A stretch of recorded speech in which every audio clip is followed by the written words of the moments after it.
Anwar Usman dicopot dari Ketua MK tapi masih menjabat sebagai Hakim Konstitusi atau masih di MK. Anwar menyebut ia pantang mundur dan membantah terlibat konflik kepentingan.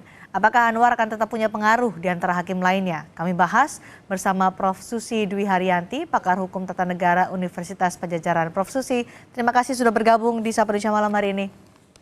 Terima kasih Mbak, selamat malam. Baik, Prof tadi dalam pernyataannya merespon soal putusan dari MK yang mencopot Anwar Usman sebagai Ketua Mahkamah Konstitusi.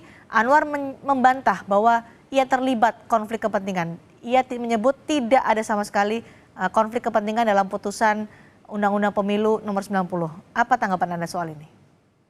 Baik, Pak Anwar Usman dapat saja mengatakan bahwa dia tidak mempunyai konflik kepentingan, tetapi kita harus memahami bahwa semua putusan MK ini telah melalui proses pemeriksaan. Selain proses pemeriksaan, sebagaimana saya sebutkan juga dalam kesempatan beberapa hari yang lalu, yaitu ketika MK melakukan pemeriksaan, maka dia menggunakan sejumlah alat bukti. Jadi proses pemeriksaan yang dilakukan oleh MK itu adalah proses pemeriksaan yang dapat dijustifikasi oleh hukum, yaitu pemeriksaan dilakukan secara tertutup untuk hakim, kemudian juga pelapor itu dapat menyampaikan laporannya secara terbuka, disertai dengan alat-alat bukti. Oleh karena itu, ketika Pak Anwar Usman mengklaim bahwa tidak terlibat di dalam konflik kepentingan, maka mengapa itu tidak kemudian pada saat dilakukan pemeriksaan oleh MK?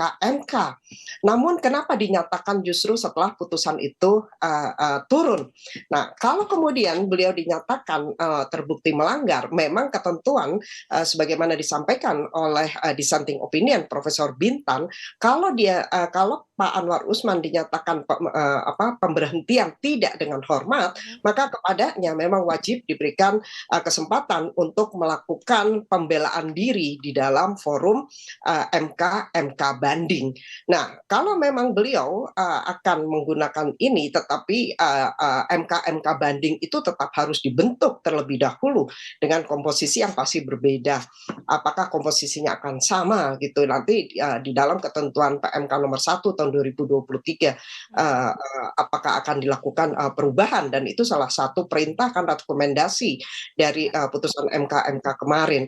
Nah, jadi kalau Pak Anwar Usman kemudian menyatakan bahwa dia merasa tidak melakukan apa yang dinyatakan di dalam putusan MK itu, saya mengatakan bahwa ketika Pak Anwar Usman melakukan klaim-klaim semacam itu, saya mengatakan sebagai bahwa extraordinary claims itu membutuhkan extraordinary evidence. Jadi pembuktiannya ya. iya, pembuktian. Jadi beliau tidak bisa hanya sekedar mengatakan klaim bahwa saya tidak mempunyai konflik of interest, saya tidak bermaksud untuk mendesain dan lain-lain. Nah, yang saya katakan extraordinary claims require extraordinary evidence.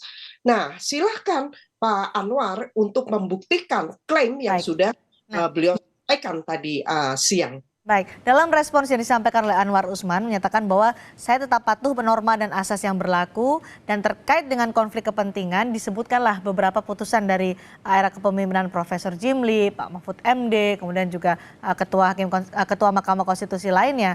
Anwar Usman menyebut dengan jurisprudensi di atas, penanganan perkara Undang-Undang Pemilu nomor 90, apakah sebagai Hakim Konstitusi dan Ketua MK saya harus mengingkari putusan-putusan terdahulu karena tekanan publik? Apa saya harus mundur dari penanganan perkara itu demi menyelamatkan diri sendiri? Apa maknanya untuk Anda, Prof? Bagi saya, Pak Anwar Usman ketika menggunakan putusan-putusan Mahkamah Konstitusi terdahulu sebagai jurisprudensi, kemudian dikaitkan dengan putusan yang sekarang mengenai yang bersangkutan, maka saya mengatakan bahwa Pak Anwar Usman itu melakukan cherry picking.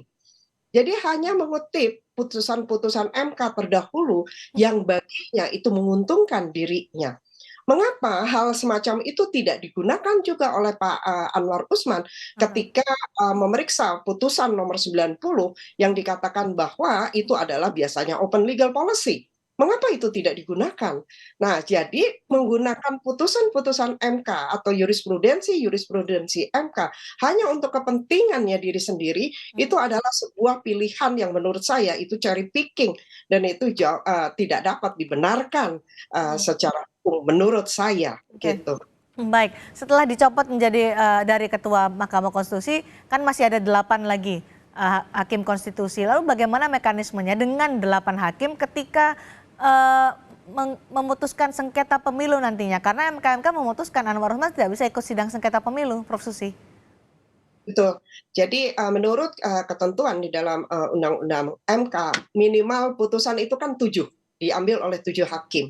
Oleh karena itu 8 hakim, saya pikir itu masih tidak bertentangan dengan undang-undang. Jadi minimal itu adalah 7 hakim. Nah, ini kan tidak boleh berdasarkan putusan MK itu ya, tidak boleh di dalam sengketa pemilihan umum, pilpres, pileg, lain-lain.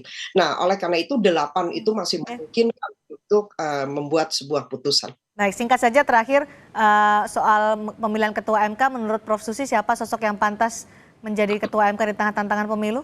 Singkat saja, Prof. Ya, saya hanya ingin menyitir pendapat dari Aharon Barok, yaitu dia adalah mantan Ketua Mahkamah Agung Israel yang terkenal sekali. Aharon Barok itu mengemukakan apa sih kriteria menjadi seorang hakim yang baik atau the good judge. Hakim itu harus dapat menjembatani gap antara realitas sosial dan hukum. Kemudian yang terpenting, dia harus mampu melindungi konstitusi dan nilai-nilai yang terkandung di dalamnya. Oleh karena itu, ketika dia memeriksa sebuah perkara, sebuah permohonan, maka dia harus bertindak secara objektif dengan memperhatikan konsensus sosial, memelihara kepercayaan masyarakat, dan menggunakan beragam sarana yang berkaitan dengan sumber tafsiran gitu ya. Dan ini penting untuk dicatat bahwa kita pemilihan nanti itu haruslah berlandaskan nilai moralitas, keadilan, reasonableness, dan itikat baik. Karena apa? Rakyat menanti menjadi Ketua Mahkamah Konstitusi nanti bukan hanya sekedar judge. Kita tidak hanya sekedar judge, tetapi justice. Kita akan lihat bagaimana besok pemilihan Ketua MK pengganti Anwar Usman. Terima kasih Prof. Susi Dwi Haryanti, pakar hukum tata negara Universitas Padjadjaran berbagi pandangan bersama kami di Sapa Indonesia malam hari ini. Selamat malam.